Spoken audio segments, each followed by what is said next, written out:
When I developed severe symptoms after my tubal ligation 13 years ago, my doctor did not believe that it was from the tubal ligation.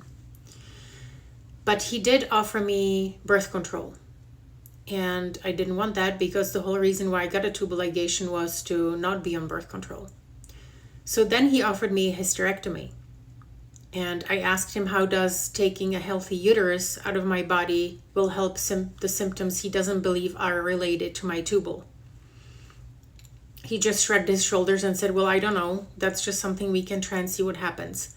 And so I thought, well, what if it doesn't work? What do we do then? Like, will we take more stuff out of my body? Anyway, he sent me home to a referral, tried to give me prescriptions for antidepressants, and I refused those. Then I came back months later, still sicker than ever, and now he offered to sever my uterosacral nerve to basically cut communication from my pelvic floor to my brain, so that to basically delete the pain signals from my pelvis. And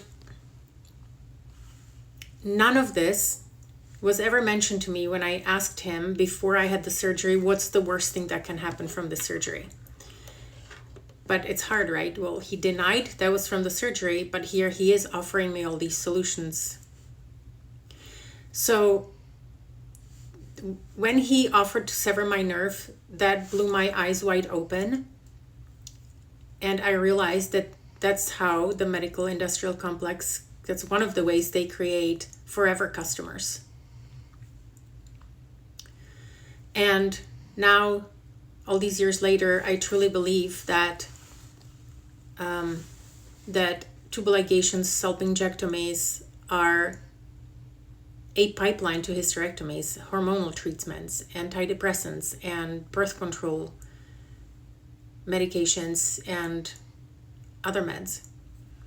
And I am saying this knowing that many women do fine after these procedures, but many of us do not. And we're being silenced. And I am here to speak for the tens of thousands of women who have been suffering silently with PTLS, which is post-tubal ligation syndrome, and the medical system still doesn't, for the most part, recognize that it's real.